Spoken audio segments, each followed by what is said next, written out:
Sabado noon ng gabi, katatapos lang lumubog ng araw, lumilikha ng isang takip-silim na nagpahirap magdesisyon kung bubuksan ang mga headlight.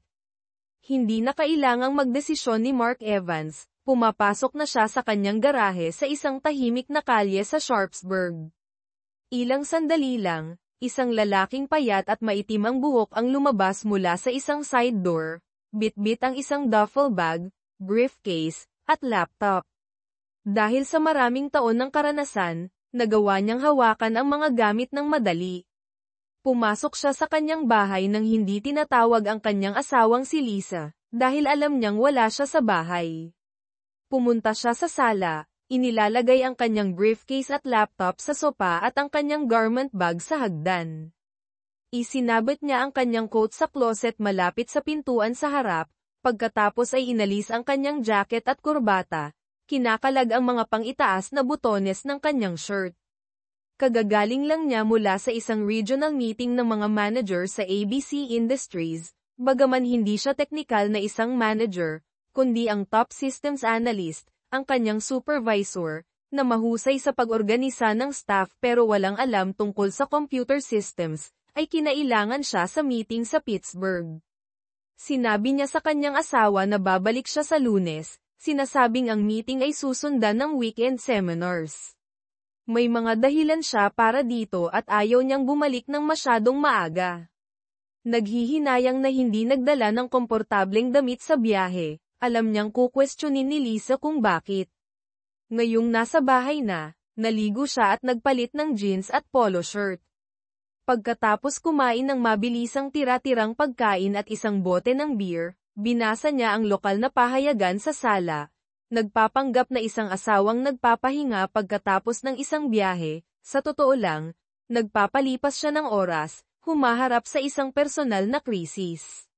Napagdaanan na niya ang denial pero humaharap pa rin sa anger, bargaining, depression, at acceptance. Lampas hating gabi, nilinis niya ang kusina, napagtanto na ito ay procrastination.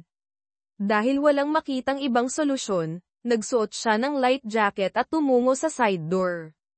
Naaalala ang isang bagay, bumalik siya sa sala, nagpadala ng email mula sa kanyang laptop, pagkatapos ay umalis sa bahay.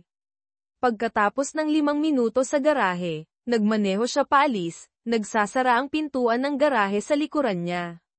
Sa 7:37 AM, sinagot ng isang Sharpsburg emergency operator ang isang tawag. Emergency. Ano ang iyong emergency? Sagot ng isang batang babaeng boses. Kailangan ko ng pulis. Sa tingin ko may krimeng naganap. Nasaan po kayo, ma'am? Tanong ng operator. Nasa payphone ako sa Park Drive malapit sa George Washington Park, sagot niya. Ang operator, naiintindihan ang mahinang koneksyon, ay nagtanong, anong krimen ang naganap, ma'am? Inatake o ninakawan ka ba? Nag-atubili ang batang babae bago sumagot, hindi ako. Okay lang ako. Tumakbo ako sa parke sa Access Road papunta sa mga picnic area at nakita ko ang isang kotse na nakaparada doon. Bukas ang mga pinto, nakabukas ang mga ilaw, at may maraming dugo. Ang emergency operator, na ngayon ay interesado na, ay nagtanong, kailangan ba ng ambulansya? May mga nasugatan ba? Hindi. Walang tao doon, isang walang laman na kotse at dugo lang. Pagkalipas ng ilang segundo, idinagdag niya, hindi ako masyadong tumingin, natakot ako na baka may humabol sa akin, kaya tumakbo ako sa payphone na ito para tawagan kayo. Tama ang ginawa mo. Papunta na ang isang sasakyan at dapat naroon na sa loob ng 10 minuto. Mangyaring maghintay sa mga opisyal para maituro mo sa kanila ang eksaktong lokasyon. Natakot, sumagot ang tumawag, hindi ako maghihintay. Paano kung habulin nila ako? Uuwi na ako. Pagkatapos ay ibinaba niya ang telepono. Tinitigan ng emergency operator ang screen habang natatapos ang tawag.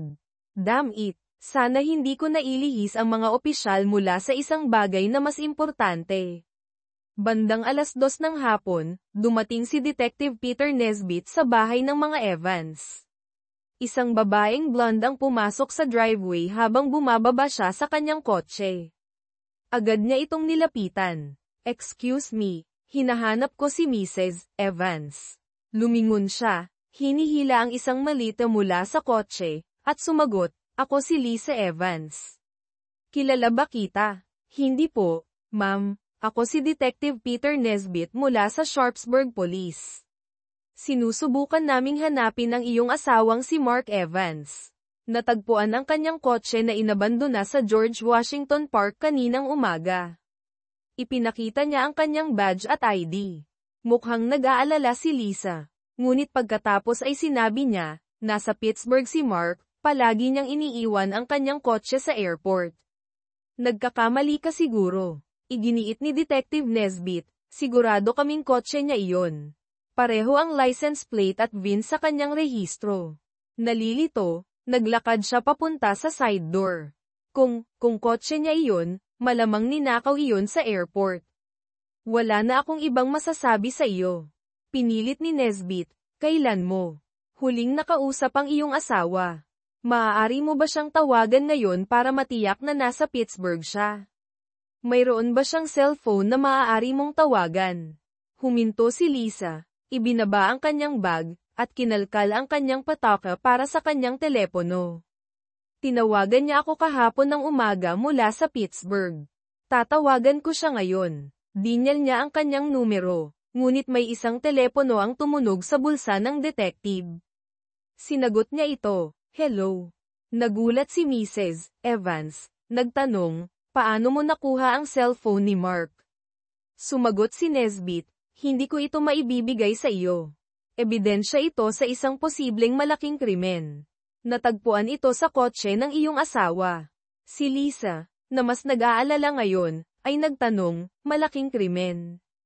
Anong ibig mong sabihin?" "Ang kotse ng iyong asawa ay natagpuang bukas ang mga pinto at may isang butas ng bala.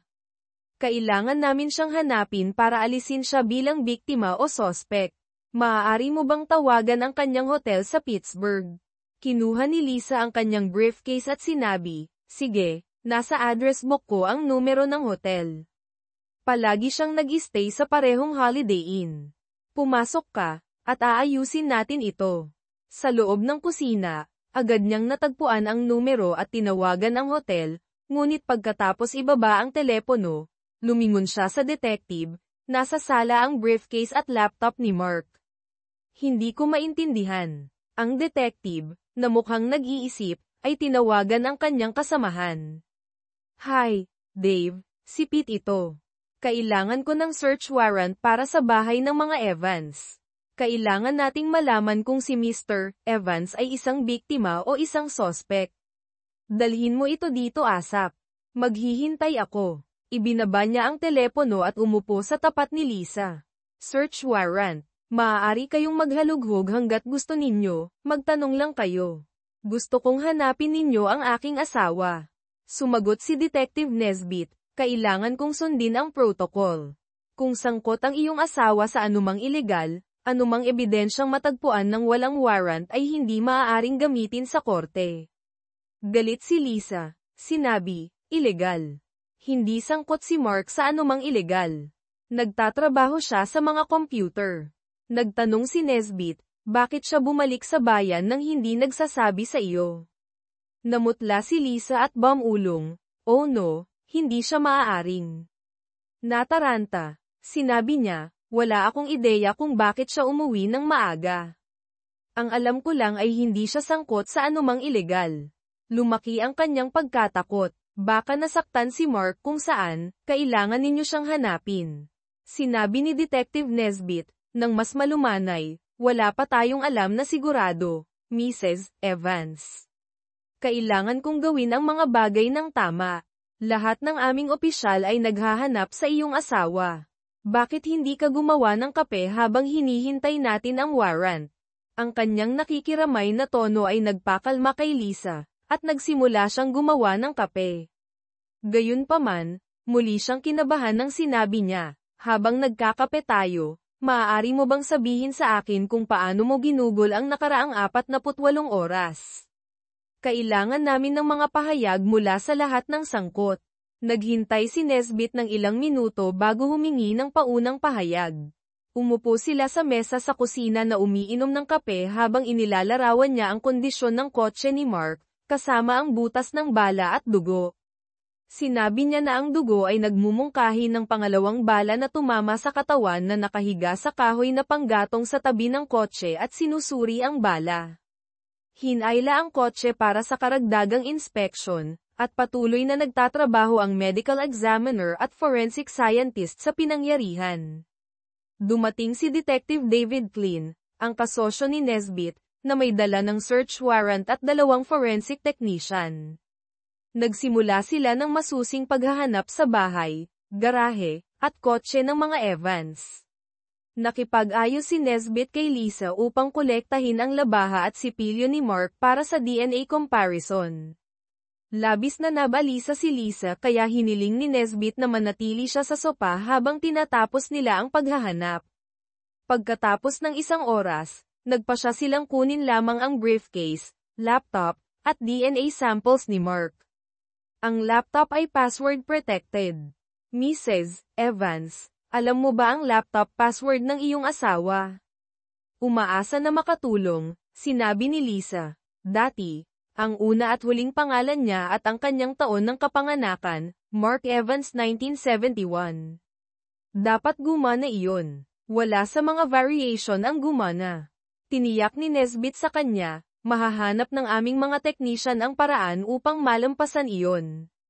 Ang mga gamit ay nakaimbak sa forensic van. Umupo si Nesbit kasama si Lisa upang kunin ang kanyang pahayag. Kaya, Mrs. Evans, kailangan ko ng ilang pangunahing impormasyon tungkol sa iyong kinaroroonan nitong weekend. Simulan natin sa Sabado ng umaga. Huminga ng malalim si Lisa. Noong Sabado ng umaga, naglinis ako sa bahay. Tumawag si Mark mula sa Pittsburgh bandang 1:00 o 1:30, humihingi ng paumanhin dahil hindi siya makauwi. Namili ako hanggang 4:30, pagkatapos ay umuwi ako. Pagkatapos ng hapunan bandang 7:30, pumunta ako sa bahay ng isang kaibigan at doon natulog. Ngayong umaga, nagising ako ng huli, naglaan ako ng oras, at nakauwi ako bandang 2:00.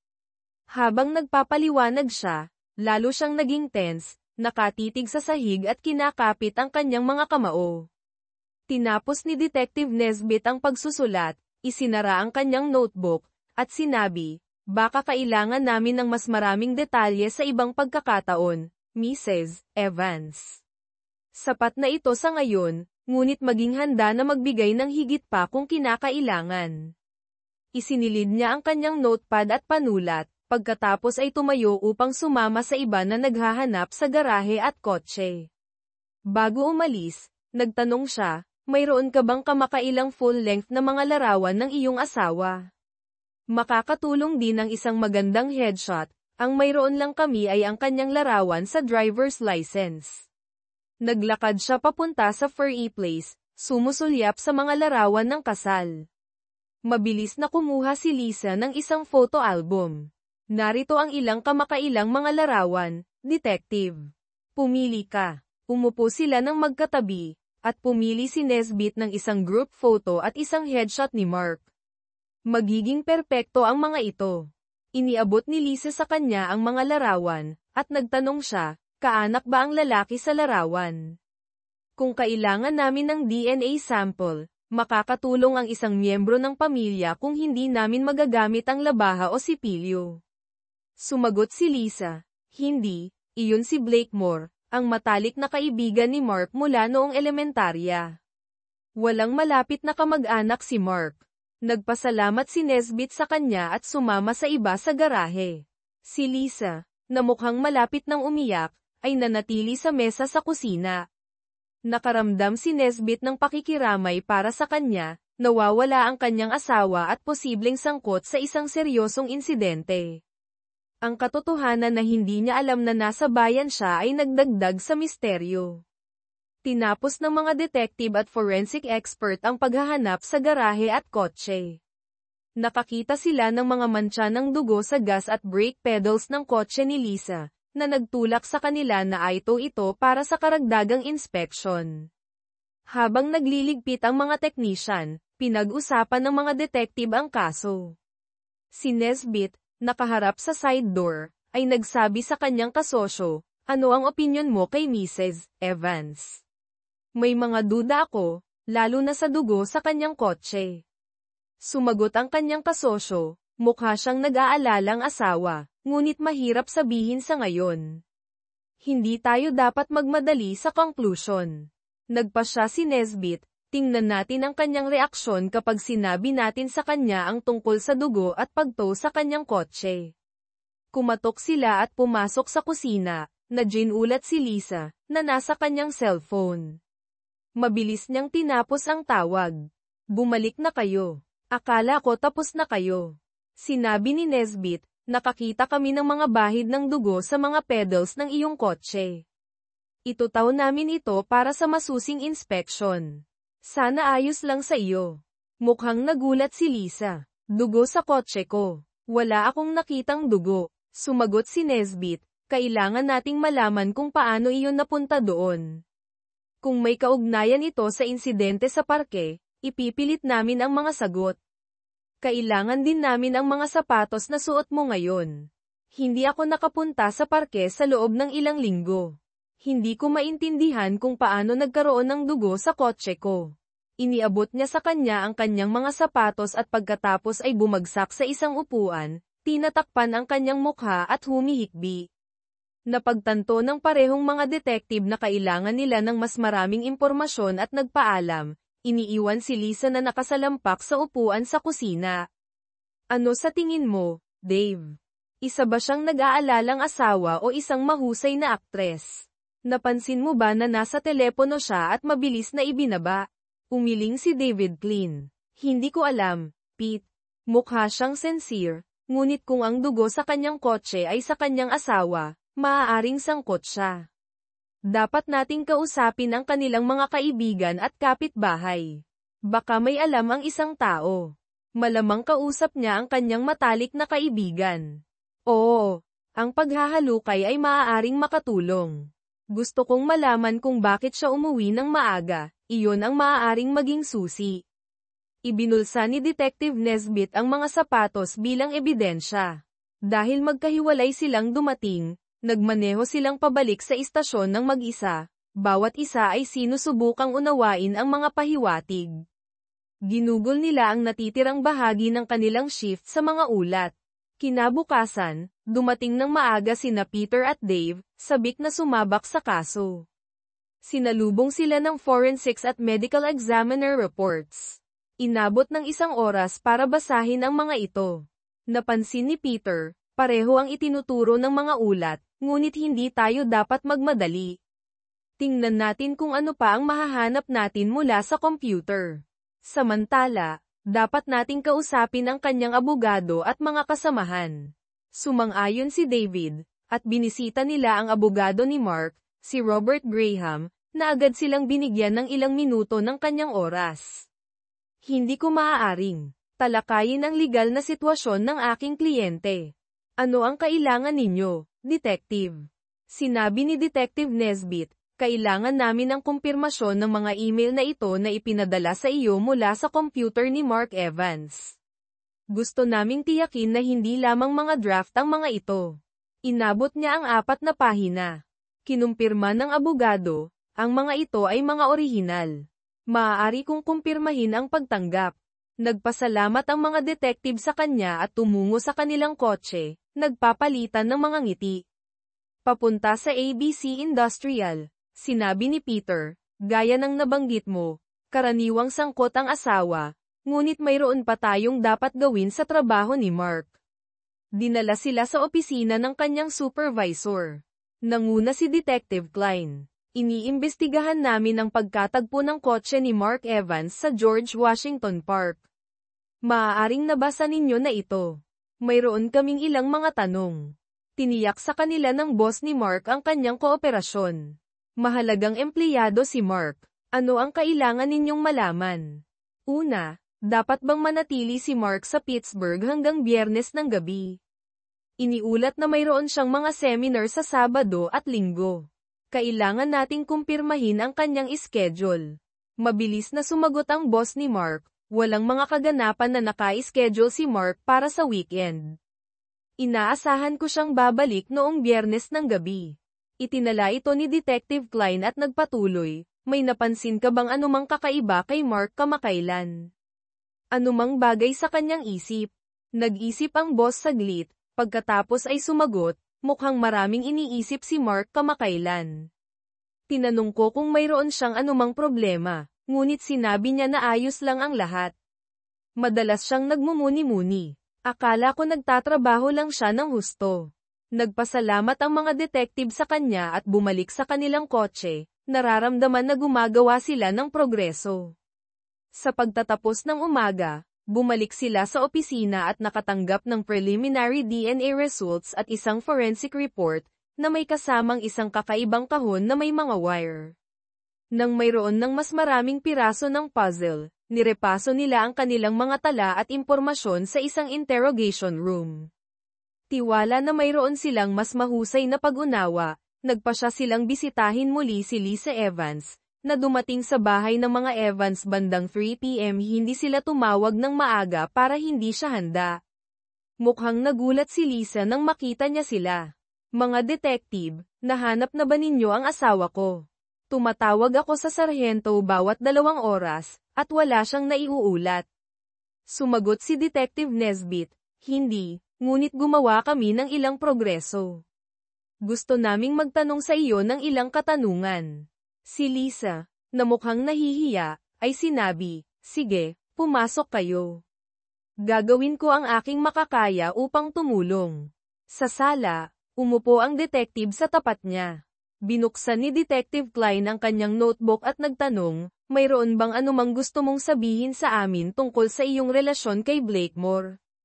Namutla si Lisa. Ano? Matalik na kaibigan ni Mark si Blake. Kaibigan ko lang siya. Nagtanong si Detective Nesbit ng kalmado, mayroon ka bang affair kay Blakemore? Si Lisa, na mas mapatla pa, ay nagkautal, talagang hindi. Paano ninyo ako matatanong ng ganyan? Tumayo ang detective. Sinabi ni Detective Klein, kailangan namin kayong pumunta sa istasyon para sa isang formal na pahayag. Nataranta si Lisa. Ano? Ako ba ay inaaresto? Bakit kailangan kong pumunta sa istasyon? Hindi ka pa inaaresto. Kailangan namin ng isang opisyal na pahayag. Maaari kang magkaroon ng abogado kung gusto mo. Mabilis na sumagot si Lisa, hindi ko kailangan ng abogado. Pupunta ako sa istasyon. Gagawin ko ang lahat para makatulong na hanapin si Mark. Inihatid ni Lisa ang mga detective sa kanilang kotse. Nang nasa istasyon na, dinala nila siya sa isang madilim na interrogation room na idinisenyo upang lumikha ng isang negatibong kapaligiran. Hihilingin namin sa iyong maghintay dito habang kinukolekta namin ang aming mga dokumento. Sigurado ka bang hindi mo gusto ang isang abogado? Binigyan siya ni Detective Nesbit ng isa pang pagkakataon upang magpasya. Tumanggi siya, umiling, ang kanyang asul na mga mata ay puno ng luha. Umalis ang detective sa silid, tinitiyak na nakabukas ang mga kamera. Sinabi ni Detective Klein sa kanyang commanding officer, gusto ko ng isang mahusay na pag-record ng lahat ng sinabi. Sa tingin ko malulutas natin ang kasong ito. Lumapit si Peter Nesbit na may mga file. Magkape muna tayo, hayaan natin siyang magkaroon ng kaunting oras upang magmuni-muni. Sumang-ayon ang 3 lalaki at gumugol ng 20 minuto sa coffee shop na tinatalakay ang kaso at nagpaplano ng interogasyon. Samantala, sa kabilang bayan, sinagot ng isang volunteer sa Crime Stoppers ang isang tawag. Magandang umaga, ito ang Crime Stoppers.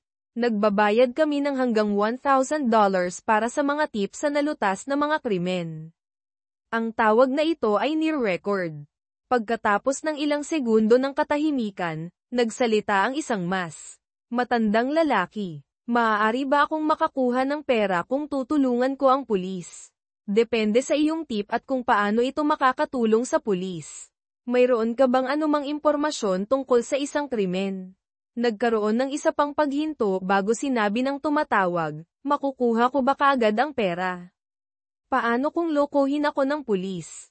Ang pera ay hindi mula sa pulis, kaya hindi ka nila lolokohin. Sabihin mo sa akin ang iyong nalalaman, at bibigyan kita ng code number.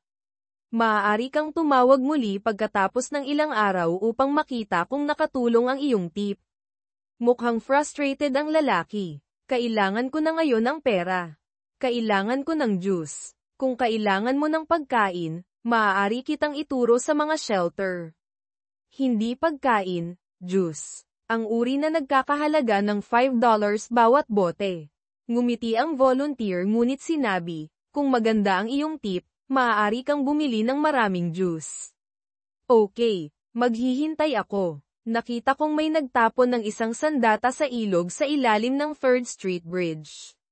Linggo iyon ng umaga. Mayroon siyang ripple at 2 pala.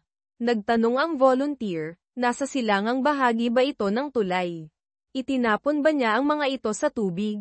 Oo, itinapon lang niya ang mga ito mula sa dock. Maaari ko siyang ilarawan. Malaki siya na may blonde na buhok, at ang kanyang kotse ay dark blue. Nagsisimula sa SS ang license plate, ngunit nakalimutan ko ang iba pa. Itinala ng volunteer ang impormasyon at sinabi, nasa akin na ang lahat ng kailangan namin. Ang iyong numero ay 127. Tumawag muli pagkatapos ng ilang araw, at ipapaalam namin sa iyo kung nakatulong ito sa pulis. Ipinasa ng voluntaryo ang impormasyon sa opisyal na tagapag-ugnay ng pulisya. Isang diver ang ipinadala sa loob ng 1 oras at mabilis na natagpuan ang mga bagay. Ang armas ay dinala sa crime lab, kung saan ito ay tumugma sa isang kamakailang pinangyarihan ng krimen sa George Washington Park. Isang ulat ang ipinadala sa mga detective, at isang technician ang kumuha ng 2 pala mula sa property clerk. Habang umaalis ang mga detective sa coffee shop, sinalubong sila ng isang clerk na naghahatid ng mga ulat ng ballistics at Crime Stoppers. Mga detective, nasa amin ang armas na ginamit sa pamamaril sa George Washington Park. Ang kalakip na ulat ay maaaring humantong sa inyo sa may sala. Inabot ng clerk ang mga ulat. Sinuri ni Klein at Nesbitt ang mga ulat, pagkatapos ay tinawagan ang mga talaan ng sasakyan sa isang computer. Pete, maghiwalay tayo. Tanungin ko ang ating bisita sa interrogation room, at maaari kang kumuha ng isang unipormadong opisyal upang dalhin si Mr. Moore para sa pagtatanong. Mukhang isang plano, Dave. Ang mga bagay ay nagiging maayos. Tinipon ni Detective Klein ang mga ulat at nagtungo sa interrogation room, kung saan naghihintay si Lisa Evans. Samantala, isinaayos ng kanyang partner na bisitahin ng isang unipormadong opisyal ang bahay ni Blakemore. Hindi nagtagal, sila ay patungo na roon. Sa interview room, si Lisa ay nakaupo ng kalmado, hindi nagpapakita ng takot o kalungkutan. Paumanhin sa pagpapatagal sa inyo, Mrs. Evans. Ang silid na ito ay mino-monitor at near-record, sabi ni Detective Klein. Sumagot siya. Wala akong pakialam, wala akong itinatago. Sumagot si Klein, magaling. Magsimula na tayo. Mayroon ka bang affair kay Blakemore?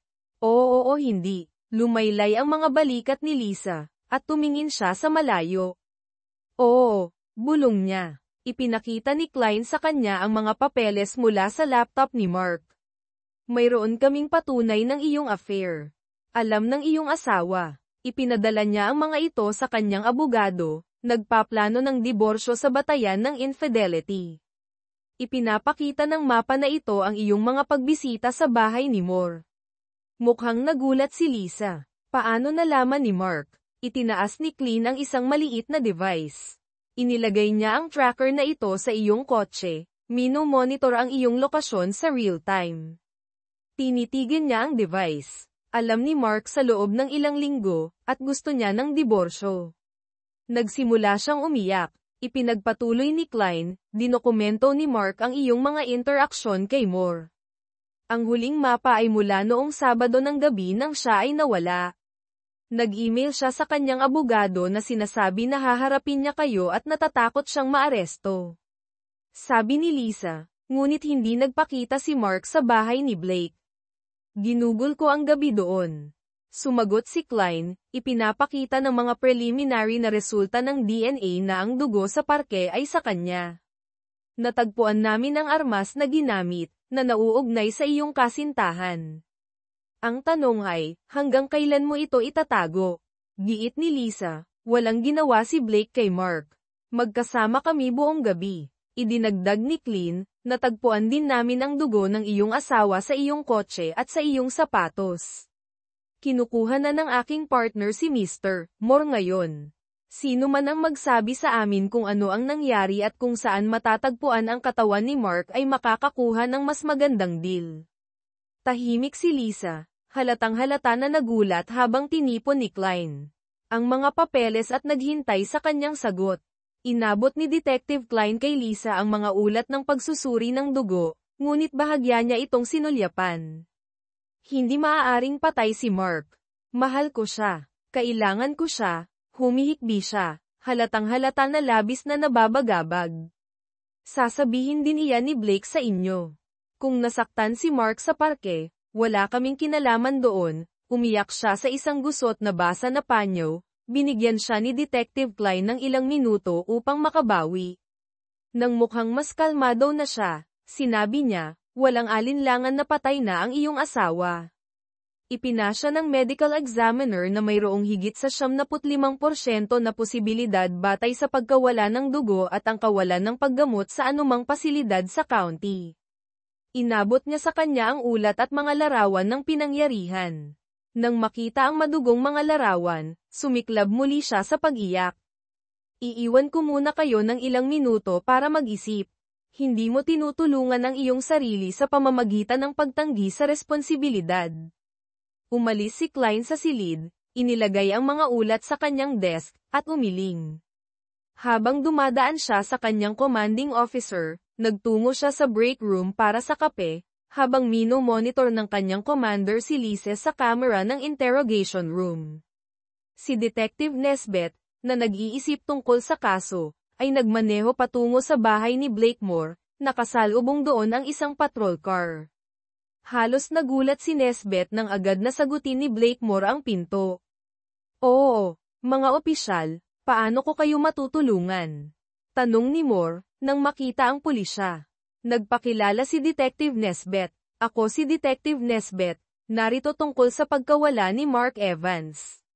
Kailangan ka namin sa istasyon para sa pagtatanong. Naroon ngayon si Mrs. Evans, at mayroon kaming mga katanungan na nangangailangan ng iyong input. Tanong ni Moore, ako ba ay arestado? Alam kong nawawala si Mark, ngunit hindi ko alam kung paano ako makakatulong. Mayroon kaming mga katanungan na maaari mong matulungan na sagutin. Sumama ka sa amin. Hindi ka arestado. Si Moore, masyadong natigilan upang lumaban, ay sumama sa kanila sa unmarked car. Umupo siya sa likod, sumusunod sa protocol ng departamento. Bumaling si Detective Nesbit sa kanyang partner. Magtungo na tayo sa istasyon. Sa daan, tinanong ni Nesbit si Moore, gaano mo kakilala si Mrs. Evans? Siya lamang ang asawa ni Mark sa akin. Bakit mo tinatanong? Sagot ni Moore, nag-uusisa lang. Ano ang ginagawa mo, Mr. Moore? Nagpapatakbo ako ng isang landscaping company, Moore's Landscaping. Marami kaming komersyal na trabaho, kahit na para sa lungsod, sabi ni Moore, bahagyang nakaka-relax. Sa istasyon, si Moore ay inilagay sa isang interrogation room sa tabi ng kay Lisa. Tinipon ni Detective Nesbeth ang mga folder ni Klein at sinimulang tanungin si Moore. Noong una, itinanggi ni Moore ang affair, ngunit ang ebidensya mula sa mga email at surveillance report ay nagtulak sa kanya na umamin. Inamin niya na ang affair ay tumagal ng halos 4 na buwan, ngunit iginiit na wala sa kanila ang nakasakit kay Mark, at hindi sila umalis sa kanyang bahay noong gabing nawala si Mark. Habang pinipilit siya ni Nesbit, nagmungkahi si Moore ng isang bagong teorya. Kung nalaman ni Mark ang tungkol sa amin, maaari siyang nagalit, o kumuha pa ng isang tao upang magmukhang kami ay kasangkot. Mayroon kaming kasaysayan ni Mark. Sumagot si Nesbit, Nasa amin ang armas na ginamit, inilarawan ng isang saksi na nakita ka sa iyong kotse, at nagbigay ng karamihan sa iyong numero ng plaka. Huwag mong subukang sabihin na binuo ka ni Mark gamit ang isang detalyadong pagpapakasira sa sarili. Si Blakemore ay naging balisa at sinabi, "Hindi mo kilala si Mark. Kami ay magkaibigan mula pa noong elementarya, ngunit natutunan ko na huwag makialam sa kanyang mga kasintahan, o sa kanyang asawa. Noong high school, nakipag-date ako sa isa sa kanyang mga kasintahan sa likod niya. Nang malaman niya, tinakat niya ako kahit na mas malaki at mas malakas ako. Binalaan niya ako na lilikidate niya ako kung gagawin ko ulit iyon." Ang detective, bahagyang natatawa, ay sumagot, "Kaya natatakot ka sa kanya, ngunit nagkaroon ka pa rin ng affair sa kanyang asawa." Si Blake, na kumakalma, ay sinabi, "Hindi ko siya mapigilan. Nagtayo ito sa loob ng maraming taon, at ilang buwan na ang nakalipas ay gumawa ako ng hakbang. Nagkikita kami simula noon. Hindi ako makapaniwala na nalaman niya. Kami ay sobrang ingat." Sinuri ng detective ang mga ulat. Ang mga affair ay kadalasang humahantong sa homicide. Sa tingin ko ikaw at si Lisa ay nagplano nito. Maaari kang magsalita ng malinaw o harapin ang maximum penalty. Iyong pagpili, giit ni Blake, wala kaming kinalaman doon. Kung nalaman ni Mark, maaari siyang gumawa ng isang bagay na marahas, marahil ay binuo niya kami. Sinabi ni Detective Nesbeth, "Sapat na ang mayroon kami upang saliksikin ang iyong bahay, kotse, at opisina. Umamin ka ngayon para sa leniency. Gamitin mo ang iyong ulo, Blake." Si Blake, na nagalit, ay sinabi, "Hindi ko sinaktan si Mark. Marahil may ginawa si Lisa, ngunit wala akong alam tungkol dito." Kinuha ng detective ang kanyang mga papeles at umalis sa silid, na sinasabi, kapag nagtutulungan ang mga kriminal, ang isa ay laging sinusubukan na sisihin ang isa. Hindi ka aalis kahit kailan. Sa labas, nakita ni Detective Nesbeth ang kanyang partner na may isa pang ulat. Ang mga pala na natagpuan sa ilog ay mula sa Morse Landscaping. "Iniisip ng mga lalaki na ito na hindi namin malalaman," sabi ng kanyang partner.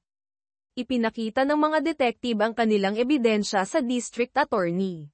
Sa kabila ng kawalan ng katawan, sapat na ang ebidensya upang magsampa ng mga kaso.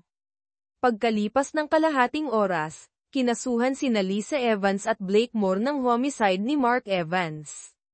Ipinahayag nila ang kanilang kawalang sala habang binabasa ang kanilang mga karapatang Miranda.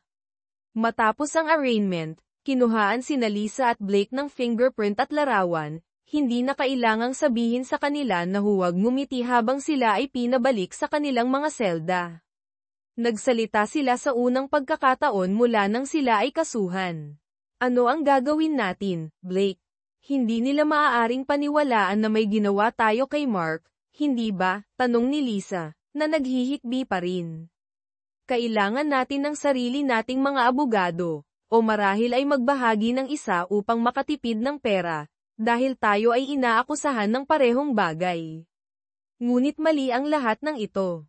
Sa tingin ko binuo tayo ni Mark," sabi ni Blake, na bigo. "Hindi mo maaaring paniwalaan iyon, hindi ba? Bakit gagawin ni Mark ang gayong mga extreme?" tanong ni Lisa, na nagulat. "Sa tingin ko hindi mo kilala si Mark gaya ng iniisip mo. Nagtataka ako na hindi siya gumawa ng isang bagay na marahas nang malaman niya ang tungkol sa amin. Kung naisip kong malalaman niya, hindi kita hahawakan," sagot ni Blake, na umiiling.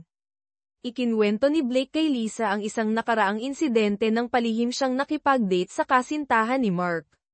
Nakatayo sa tabi ng mga rehas ng selda, na pinaghihiwalay ng isang konkretong pader, madali silang mag-usap. "Hindi ako naniniwala na gagawin ito ni Mark. Hindi ko man lang alam kung paano niya nalaman. Palagi kaming maingat, at nagkikita lamang kapag wala siya sa bayan," sabi ni Lisa na nag-iisip. "Pinagsisisihan kong traidorin siya, kahit na hindi siya patay. Gusto ko ng diborsyo," dagdag niya. Ang kanyang boses ay humihina sa damdamin. Nakinig si Blake sa kanyang mga hikbi at sinabi, "Lisa, itigil mo iyan. Alam mo ang mga panganib noong pumunta ka sa bahay ko. Alam mo ang mga kahihinatnan. Tumahimik siya at sinabing mahina, tama ka. Sana mapatawad niya ako. Pagkatapos ng isang paghinto, iminungkahi ni Lisa, maaari kong tawagan si Robert Graham, ang aming abogado.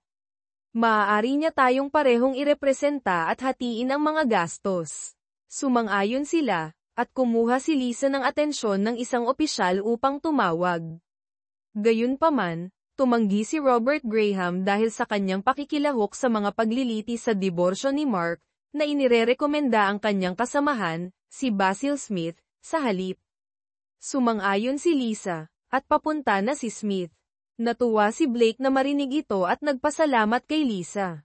Naghintay sila sa kanilang mga selda hanggang sa dumating si Basil Smith, isang veteranong abogado.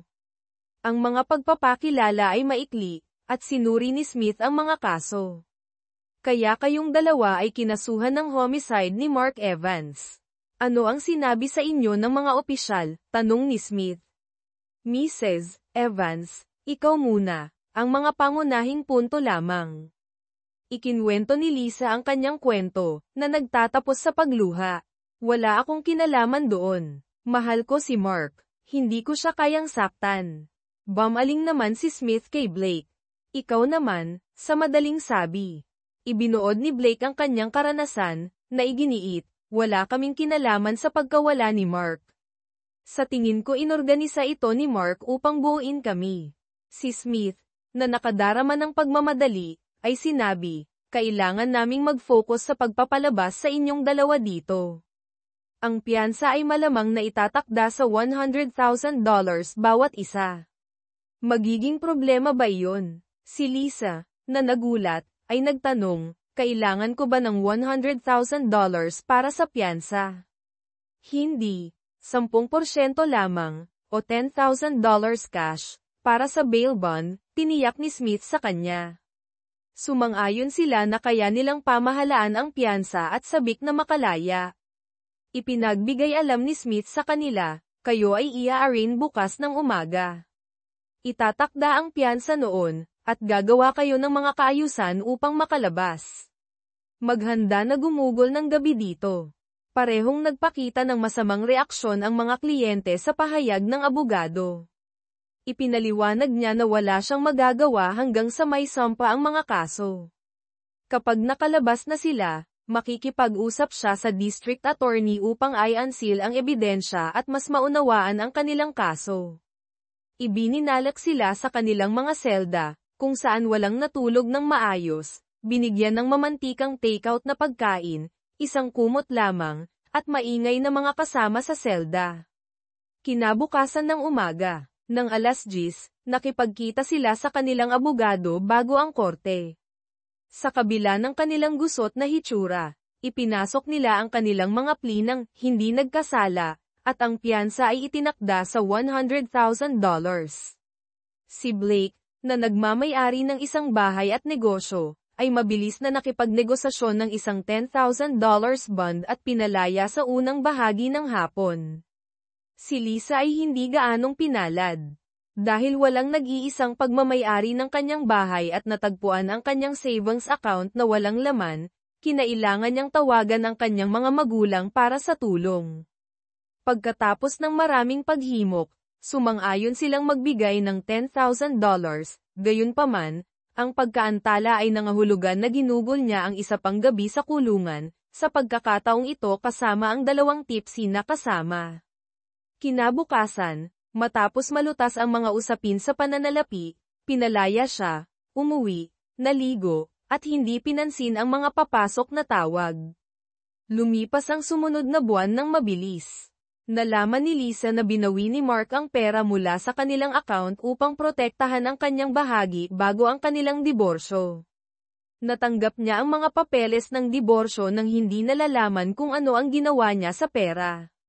Nakipagkita sina Lisa at Blake kay Basil Smith ng ilang beses. Nakatanggap si Smith ng mga kopya ng ebidensya at nagplanong makipagkita sa district attorney upang ipawalang bisa ang mga kaso, na pinagtatalunan ang kahirapan ng pagkakaroon ng isang hatol na walang katawan o saksi.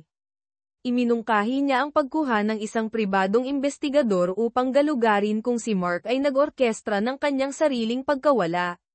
Sumang-ayon si Blake, ngunit naniniwala si Lisa na si Mark ay biktima ng isang botched na carjacking.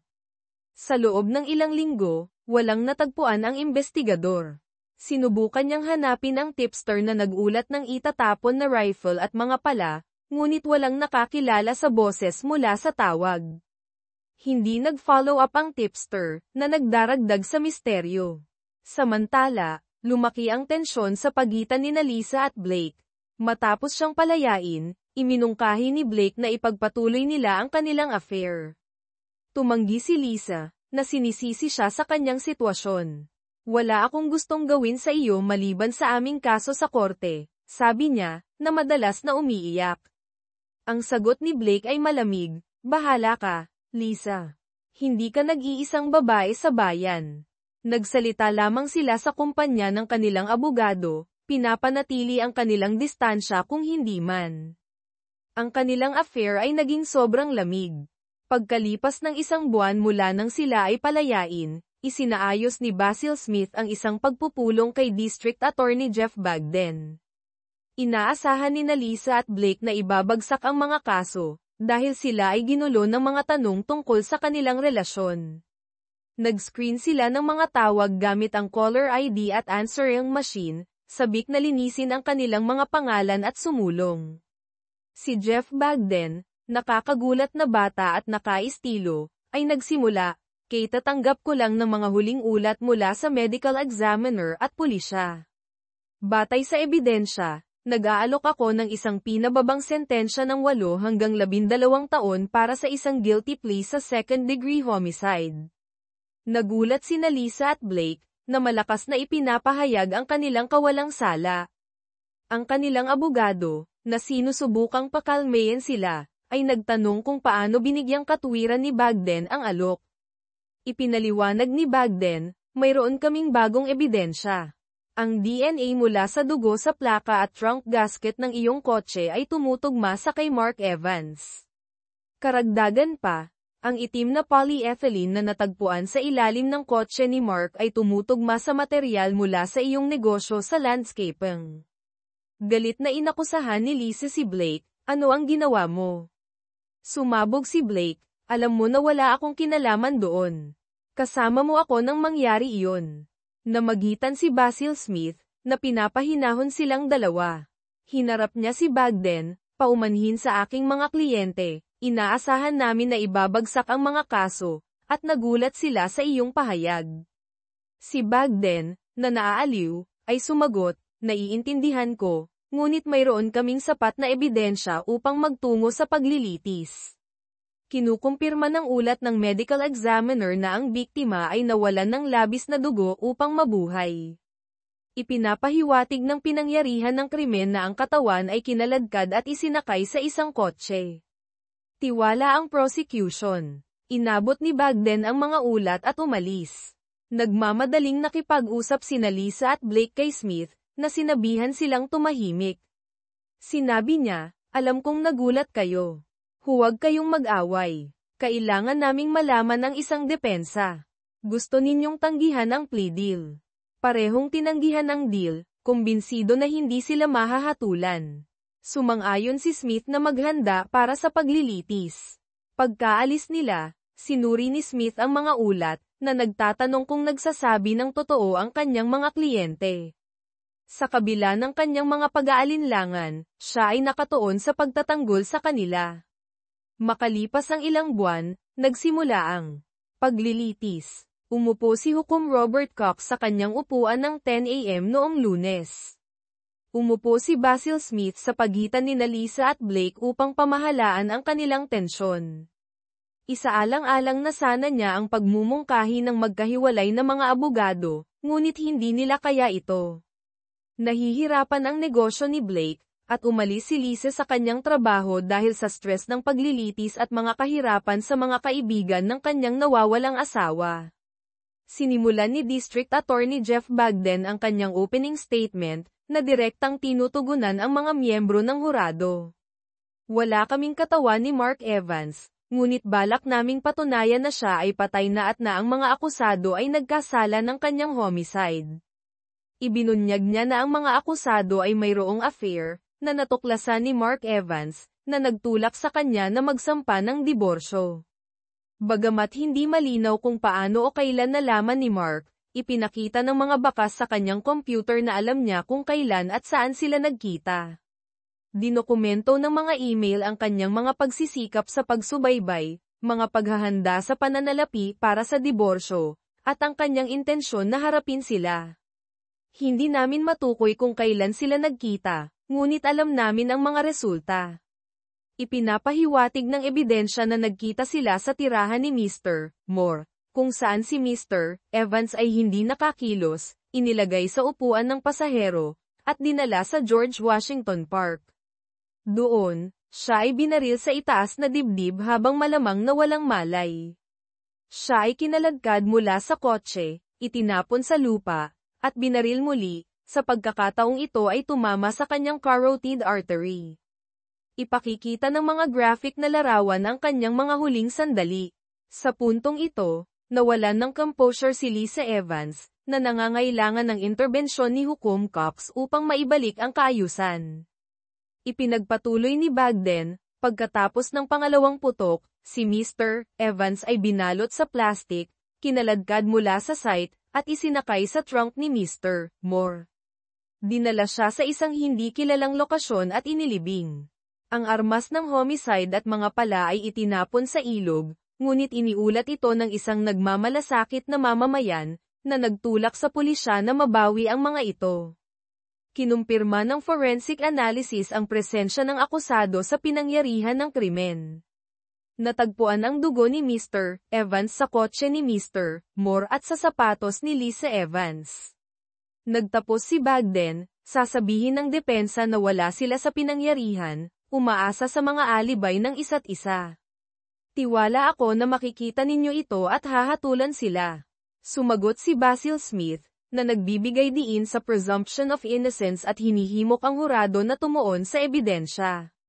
Sa kabila ng kanyang mga pagsisikap, nagkaroon ng malakas na epekto ang pahayag ng district attorney.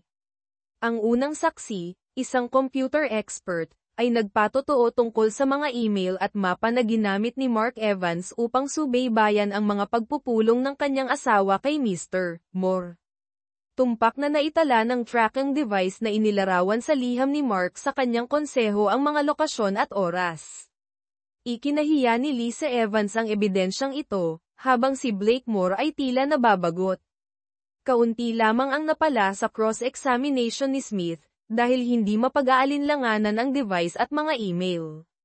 Nagtala ang mga reporter, lalo na tungkol sa tracking device, na inaasahan ang interes mula sa kanilang mga mambabasa. Pagkatapos ng isang mahabang break para sa pananghalian, nagpatuloy ang paglilitis sa patoto mula sa emergency operator at 2 patrolman na unang sumagot.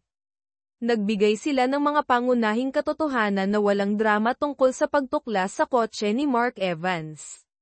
Tumaas ang intensity ng paglilitis ng ilarawan ng mga detective at medical examiner ang pinangyarihan ng krimen, na suportado ng malalaking, graphic na larawan na nagpapakita ng mga butas ng bala, dugo, at mga marka ng kaladkad. Detalyadong inilarawan ng medical examiner ang pagkawala ng dugo, na tinatansya ang 3 hanggang 4 na pinta, at inilarawan ang mga blood jet na nagpapahiwatig ng isang severed artery. Napagpasyahan niya na si Mark Evans ay namamatay nang mawalan ng kontrol si Lisa Evans at sumigaw, "Hindi! Hindi maaaring patay si Mark." Ang kanyang pagsabog ay nagpilit sa hukom na ipagpaliban ang paglilitis hanggang kinabukasan ng umaga. Araw ng ikalawang araw nang magpatuloy ang eksperto sa medisina sa kanyang testimonya, na nagtutok sa mga pagsusuri sa sample ng dugo. Pagkatapos ng 15 minuto, tinapos ni Jeff Bagden ang kanyang pagtatanong, at ipinasa ang testigo sa abogado ng depensa na si Basil Smith. Sinuri ni Smith kung kalmado si Lisa Evans, na ngayoy nasa ilalim ng gamot. Layunin niyang pabulaanan ang malinaw at parang pagpatay na impresyon ng pamamaril. Nagtanong si Smith, Tinataya mo na nawalan si Mark Evans ng 3 hanggang 4 na pinta ng dugo, ngunit hindi ba posible na 1 hanggang 2 pinta lamang, depende sa distribusyon ng dugo? Tumugon ang medikal na tagasuri, hindi malamang, ngunit hindi imposible. Nagpatuloy si Smith, maaari bang nabawasan ng first aid ang pagiging malala ng pinsala ni Mark Evans? Sinabi ng tagasuri, hindi malamang, ngunit hindi imposible. Kinakailangan sana ang agarang medikal na atensyon. Itinampok ni Smith ang kawalan ng ebidensya para sa agarang tulong at binitiwan ang testigo, matapos makakuha ng maliliit na konsesyon. Sumunod, isang forensic scientist na dalubhasa sa mga armas at bala ang nagpatotoo tungkol sa 2 nabawi na bala. Isang bala mula sa upuan ng kotse ang deformed. Ang isa naman mula sa kahoy na panggatong ay nasa maayos na kondisyon at tumugma sa nab o ang armas. Nagtanong si Smith, sinuri ba ang mga bala para sa mga labi ng buto o laman? Kinumpirma ng teknisyan na may kaunting bakas ng dugo sa mga bala, at ipinaliwanag na ang pagdaan sa mga patong ng padang at tela ay malamang na naglinis sa kanila. Sinabi niya na ang mga bala ay may full metal jacket, na karaniwan sa paggamit ng militar, na may gildang metal copper steel jacket sa paligid ng core. Ipinaliwanag niya na ang jacket na ito ay mas malakas kaysa sa isang karaniwang all-metal jacket na karaniwang gawa sa tanso. Ito ay parehong mabuti at masama para sa depensa. Habang walang ebidensya na dumaan ang mga bala sa katawan, ipinapaliwanag ng mga pangyayari at uri ng bala ang sitwasyon. Ang pag-asa na matunton ang armas ay walang saysay. Ito ay ibinenta sa isang weapon show 20 taon na ang nakalipas ng walang tala ng mamimili. Kinumpirma ni Basil Smith na walang fingerprint o DNA mula sa mga akusado ang natagpuan sa armas o casings, anumang hindi nahugasan ng tubig ilog ay pinunasan bago itapon. Tinalakay ng isa pang technician ang mga pala na natagpuan. Walang mga fingerprint o DNA, ngunit may tatak ang mga ito na Morse landscaping. 14 na magkakaparehong pala ang natagpuan sa negosyo ni Moore. Walang bagong impormasyon ang nagmula sa cross-examination. Nagpatuloy ang mga testigo mula sa Departamento ng Forensic Science at pulisya buong umaga at hapon. Ang pinakamahalagang cross-examination ni Basil Smith ay nangyari sa isang technician na nakakita ng dugo sa kotse ni Blakemore. Inamin ng technician na maaaring itinanim ng isang third party ang dugo, na nagbigay kay Smith ng maliit na tagumpay. Nagkaroon ng komplikasyon sa testimonya mula sa technician sa bahay ni Lisa Evans. Natagpuan ang dugo sa kanyang kotse at sa kanyang kanang sapatos, bagaman inamin ng technician na hindi nila matukoy kung ang dugo ay nailipat mula sa sapatos patungo sa gas pedal o vice versa. Umaasa ang abogado na ang pagdududang ito ay makakatulong kay Lisa. Habang natapos ang mga testigo ng prosecution, nagsimula ang 3 umaga sa paglalahad ng ebidensya ng depensa. Ipinapalagay ng mga lokal na pahayagan na mahihirapan ang depensa laban sa ebidensya ng prosecution. Iminungkahi nila na kung walang katawan, magiging mahirap ang isang conviction, lalo na kung isasaalang-alang ang estratehiya ng depensa na magdulot ng pagdududa kung talagang patay na si Mark Evans. Ang unang testigo ng depensa ni Basil Smith ay ang dalubhasa sa pagsusuri ng dugo na si Dr. Wilbur. Nagpatotoo siya na mas magandang trabaho sana ang nagawa sa pagkolekta ng ebidensya ng dugo ng maayos. Ang pagsusuri sa lupa na nababad sa dugo ay maaaring nagbigay ng mas tumpak na pagtatansya ng pagkawala ng dugo. Naniniwala siya na kasing liit ng 1.5 pinta ng dugo ang maaaring lumikha ng eksena, at ang isang taong nawalan ng ganong karaming dugo ay maaari pa ring mabuhay. Hindi siya kinwestiyon ng district attorney. Sumunod, nagpatotoo si Blakemore, na nag-aangking inosente at nagmumungkahi na inayos ni Mark ang kanyang sariling homicide. Sinabi niya na hindi siya nagkaroon ng armas, at ang mga pala na natagpuan ay maaaring ninakaw mula sa kanyang mga lugar ng trabaho. Pinanatili ni Basil Smith na maikli ang testimonya, at ipinasa si Moore para sa cross-examination. Nagtanong si Jeff Bagden, bakit sa tingin mo ay aayusin ni Mark Evans ang kanyang sariling homicide? Isinalaysay ni Blake kung paano siya pinagbantaan ni Mark sa high school matapos makipag-date si Blake sa kasintahan ni Mark sa likod niya. Pagkatapos ay nagtanong si Bagden, kaya hindi ito ang unang pagkakataon na nakialam ka sa mga relasyon ni Mark Evans. Hindi mo ba iniisip na kung gusto niyang sirain ang isang tao, ikaw sana ang pinili niya? Hindi direktang nasagot ni Blakemore ang tanong, na nagbubulong na ang kanyang pisikal na kalamangan kay Mark ay pipigil sana sa isang paghaharap. Kaya sa tingin mo ay kaya mong takutin ang iyong kaibigan na kitilin ang kanyang sariling buhay. Iyon ba ang dahilan kung bakit comfortable kang kunin ang kanyang asawa, tanong ng prosecutor, at pagkatapos ay nagpatuloy ng hindi naghihintay ng sagot. Ipinapakita ng iyong mga aksyon na ikaw ay isang narcissist na nag-iisip na maaari niyang makuha ang sinumang babae at balewalain ang pagkakaibigan. Tumutol si Basil Smith, na nagtatalo na ang prosecutor ay nagpapatotoo sa halip na magtanong.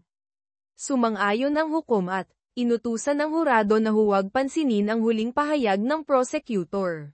Sa kabila nito, halata na nabalisa si Blake ngunit umalis sa witness stand nang walang karagdagang komento.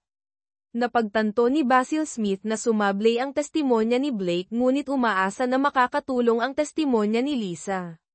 Si Lisa, na mas kalmado, ay mariing sinabi na hindi siya kasali sa anumang pag-atake sa kanyang asawa at nagmungkahi na maaaring na-carjack siya. Pinili ni Basil na huwag magtanong ng karagdagang tanong. Nagtanong ang prosecutor kay Lisa, nasaan ka sa pagitan ng hating gabi ng Sabado at 2 p.m. ng Linggo? Si Lisa, na nahihiya, ay sumagot, kasama ko si Blakemore sa kanyang bahay mula 8 p.m. ng Sabado hanggang mga 1:30 p.m. ng Linggo. Hindi mo sinagot ng eksakto ang tanong. Sabihin mo sa amin kung ano ang ginawa mo mula hating gabi ng Sabado hanggang Linggo, sabi ni Lisa, na naguguluhan. Nasa kwarto ako ni Blake sa hating gabi. Alam mo, ginagawa namin iyon, at gaano katagal ito tumagal, tanong ng prosecutor. Marahil hanggang pagkatapos ng 1 a.m., inamin ni Lisa, na nahihiya. Pagkatapos, tanong niya, natulog kami hanggang mga 5:45 a.m., sabi niya. Nasa kama ba si Mr. Moore nang magising ka? Oo, naroon siya. Naging abala ulit kami at bumalik sa pagtulog bandang 6:30, pagkatapos ay bumangon kami ng 11 a.m., sabi ni Lisa ng mabilis.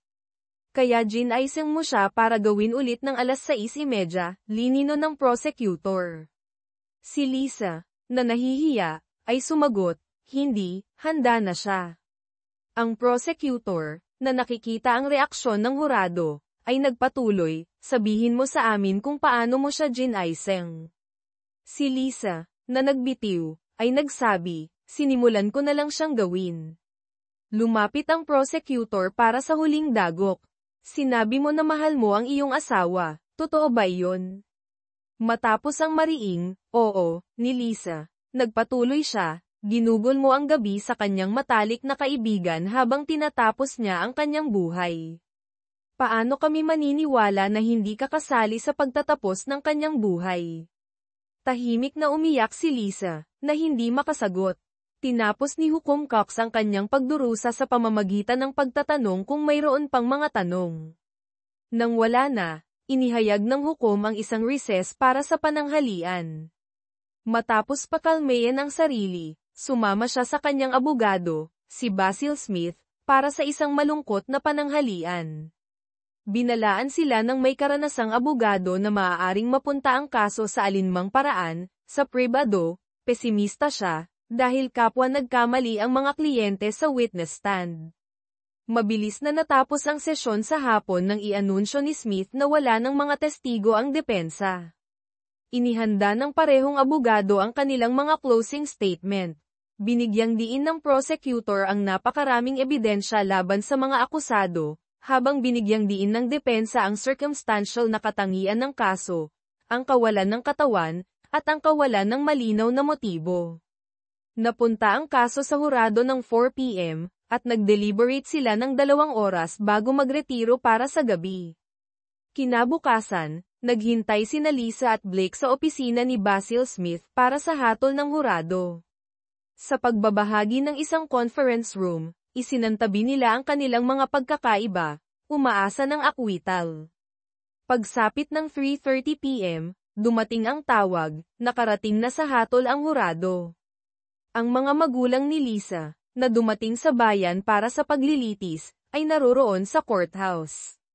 Mabilis na inihayag ang hatol, guilty ng second-degree homicide.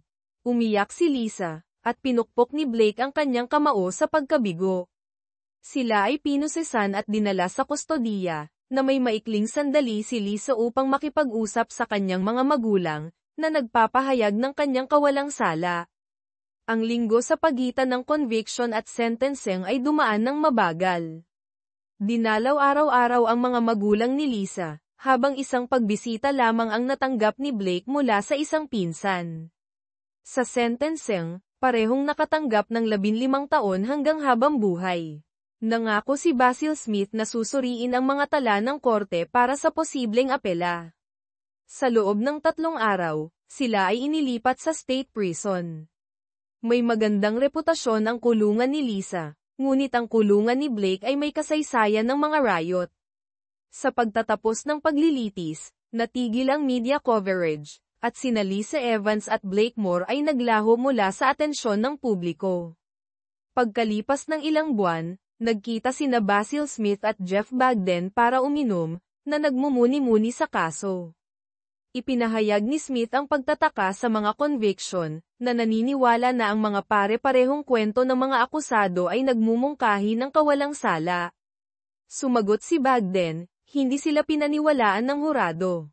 Sinusubukan kong huwag personalin ang mga kasong ito maliban kung kasangkot ang partikular na karumal-dumal na krimen o mga bata. Hindi ang pinakamasama ang kasong ito, ngunit hindi ito nagdulot ng labis na simpatiya para sa mga akusado. Makalipas ang 1 taon, iniulat ng isang balita ang isang malaking kaguluhan sa kulungan ni Blakemore. Nasaksak si Blake sa panahon ng riot at inilipat sa ospital na may collapsed lung. Nasa seryosong kondisyon siya ngunit inaasahang mabubuhay.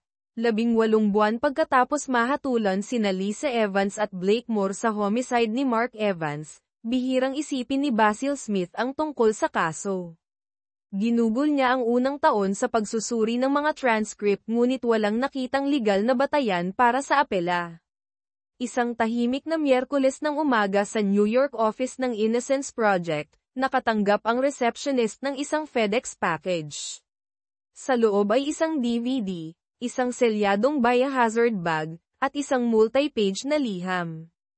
Intriga, tinawagan niya si Tony Kelly, isang batang abogado, upang tingnan ito. Si Tony, na nakasuot ng casual, ay dinala ang package sa kanyang opisina. Siya ay nasa Innocence Project sa loob ng 1 taon, na gumagawa ng legal research. Nasisiyahan siyang tumulong sa mga maling nahatulan. Sa pag-upo sa kanyang mesa, binasa niya ang liham. Ang liham, na ipinadala sa Innocence Project, ay nagsimula, tungkol sa mga conviction ni Lisa Evans at Blakemore. Hindi ko alam kung saan magsisimula, kaya magsisimula ako sa simula. Hindi mahalaga ang pangalan ko. Ngunit ang impormasyong mayroon ako ay maaaring baguhin ang buhay ng 2 nahatulan, at 5 iba pa, kabilang ako. Mga 15 buwan na ang nakalipas, isang lalaki ang tumugon sa aking ad para sa isang computer literate person. Alam niya ang kasing dami, kung hindi man higit pa, tungkol sa mga business network kaysa sa akin. Agad ko siyang kinuha. Ang lalaking ito, natatawagin kong Mark, ay tahimik ngunit napakagaling. Sa loob ng 2 buwan, lumago ang aking negosyo ng 50% dahil sa kanyang mga pagsisikap at mahabang oras. Nang magsimulang magtrabaho sa akin si Mark, kara-rating lang niya sa bayan at hindi pa nakakaupo ng lugar. Bago ang aking negosyo, kaya inupahan ko sa kanya ang aming silid sa basement para sa dagdag na kita. Gusto kong muling mamuhunan ng mga kita sa negosyo upang suportahan ako at ang aking batang anak. Bagaman isang panganib, may isang bagay tungkol kay Mark ang nakakumbinsi sa akin na wala siyang banta. Mabilis kaming nanirahan sa isang rutina. Sa unang 3 buwan, nakatira siya sa basement ngunit kumakain kasama namin at nagko-commute ng sama-sama. Madalas siyang nagtatrabaho ng dagdag na oras ng walang bayad, na mas gusto ang pagiging produktibo kaysa sa TV o pagtulog kaysa sa oras. Ang aming relasyon ay nagbago mula sa employer-employee patungo sa mga kaibigan, at kalaunan ay naging isang mapagmahal na pamilya. Tinatawag na siya ng anak ko na dad. Mula sa simula, naramdaman ko na may isang bagay na labis na bumabagabag kay Mark. Isang tahimik na hapon, nilock ko ang pinto ng opisina at tinawag siya, na determinado na alamin kung ano ang bumabagabag sa kanya. Kalaunan ay ipinagtapat niya na tumatakbo siya mula sa isang bigong pag-aasawa. Ipinagkanulo siya ng kanyang asawa sa isang mabuting kaibigan, at halos gumawa siya ng homicide self-destruction dahil dito. Nakatulong ang aming pag-uusap sa kanya na malampasan ang kanyang nakaraan. Nagsimula kaming mag-date tuwing weekend, na pinapanatili ang magkahiwalay na papel sa panahon ng linggo. Pagkatapos ng isang buwan, lumipat siya mula sa basement patungo sa aking silid tulugan, at kami ay naging isang pamilya. Sa kabila nito, naramdaman ko na mayroon pa rin siyang itinatago. Lumakas ang aming relasyon, at si Mark ay naging isang figure ng ama sa aking anak, na nangangailangan ng isang mapagmahal na ama.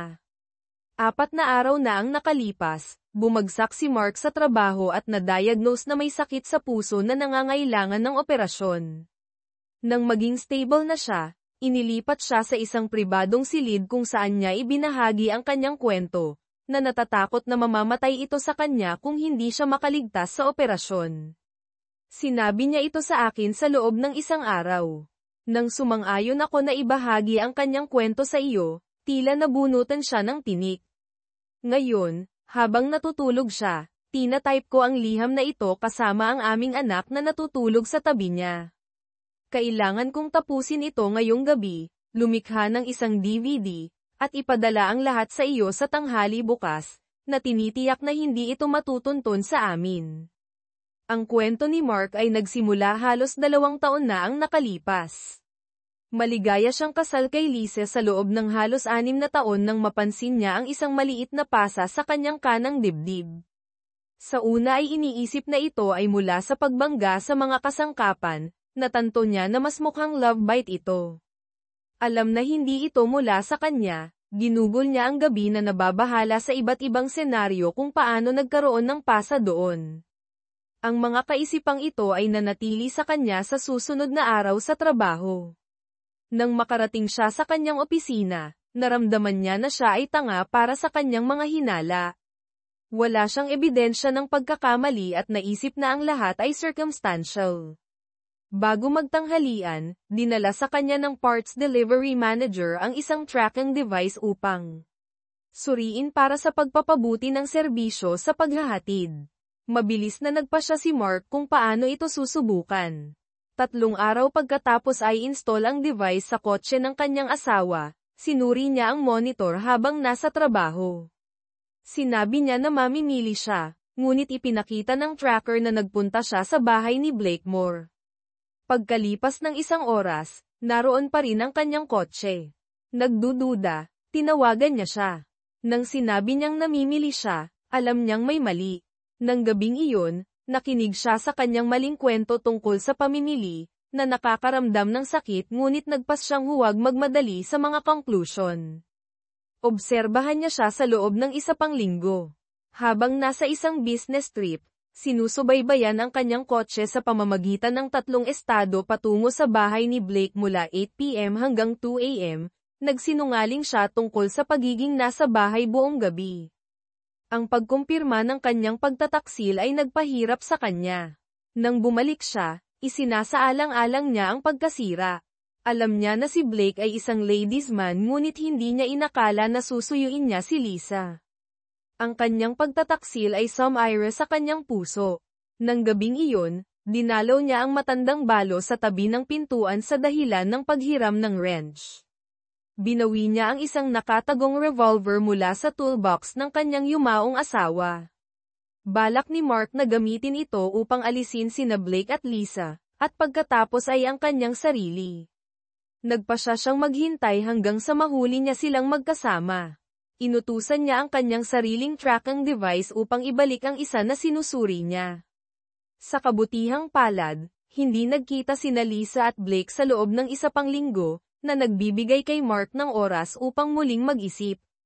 Sa mga araw na iyon, gumawa siya ng isang mas mahusay na plano upang i-frame sila para sa homicide. Ginugol niya ang isang linggo sa pagpaplano at pangangalap ng mga supply. Nang handa na, sinabi niya ang isang business trip sa weekend, na alam na magkikita sila habang wala siya. Nang pumunta ang kanyang asawa kay Blake, sinimulan niya ang kanyang plano, na lumikha ng isang paper trail na nagmumungkahi na hinihiwalayan niya siya. Halos nakalimutan niyang magpadala ng isang mahalagang email sa kanyang abogado na mag-uugnay kina Lisa at Blake. Bago umalis, pinaputukan niya ang isang bala sa upuan ng pasahero ng kanyang kotse at isa pa sa isang kahoy na bloke, na pinahina ang mga putok sa pamamagitan ng isang kumot sa garahe. Ang hakbang na ito ay parang isang kaluwagan, na minamarkahan ang simula ng kanyang paghihiganti. Dapat kang maghanap ng mga naka-archive na artikulo sa pahayagan online. Sinusubaybayan ni Mark ang paglilitis araw-araw at sinabi na ang karamihan sa kwento ay naitala ng mga court reporter. Sa tingin niya, ang isang kumpletong pagsusuri sa court transcript ay magpapaliwanag ng lahat. Una, minaneho niya ang kanyang kotse sa isang parke malapit sa bahay ni Blake at nakakita ng isang liblib na lugar. Mayroon siyang malaking gym bag na may lahat ng materyales para sa kanyang plano. Ikinakalat niya ang lahat sa isang picnic table, na tinatakpan ito ng isang lumang kumot. Inilabas niya ang kahoy na panggatong, plastic sheeting, at isang ekstrang gulong, na lumilikha ng isang drug trail papunta sa sementadong daan. Pagkatapos ay ibinalik ang gulong sa trunk at ikinalat ang kahoy na panggatong sa paligid, gamit ang isang maliit na flashlight. Ginawa niya ang lahat ng ito at pagkatapos ay tahimik na umupo upang makita kung may napansin. Kumuha si Mark ng dugo mula sa kanyang kamay gamit ang isang karayom, na nangongolekta ng halos 2 pinta, na binabanto niya sa distilled water.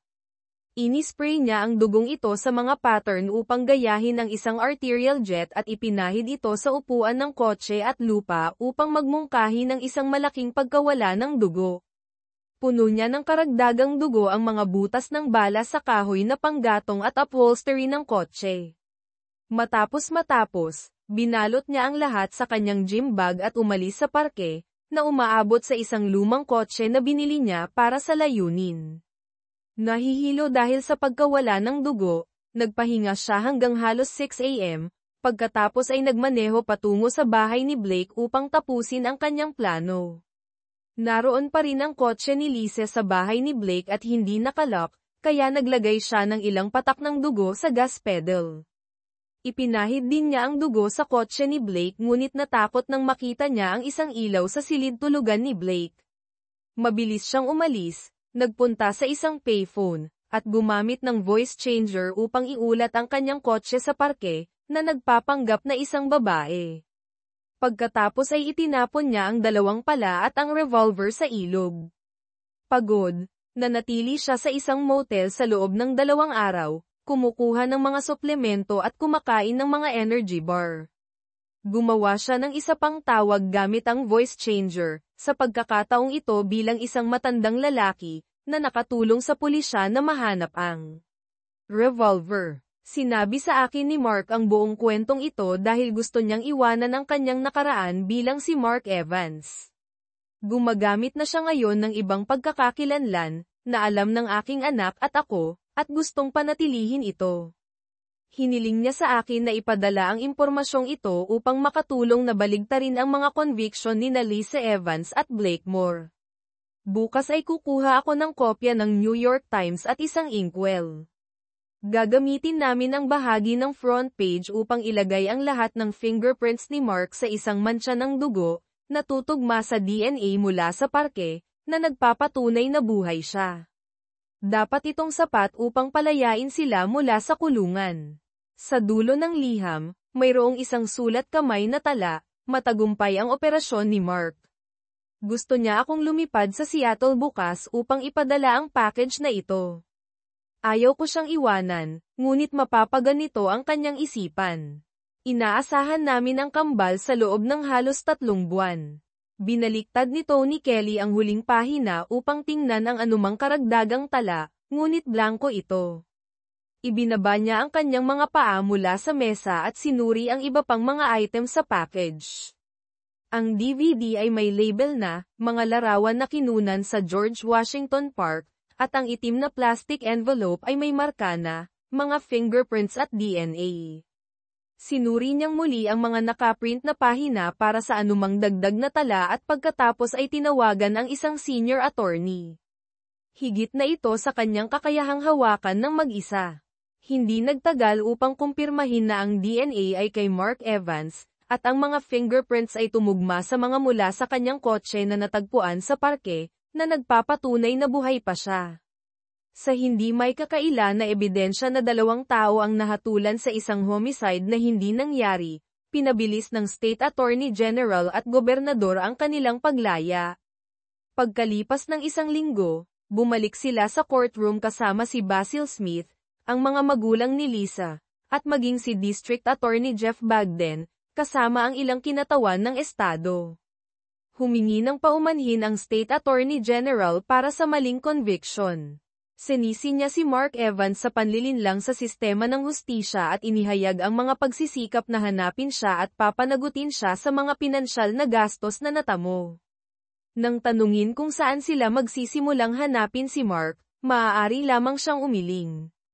Tila nagbago si Blakemore, hindi na mayabang ngunit mas hilig na makipagkompromiso. Humingi siya ng paumanhin kay Lisa para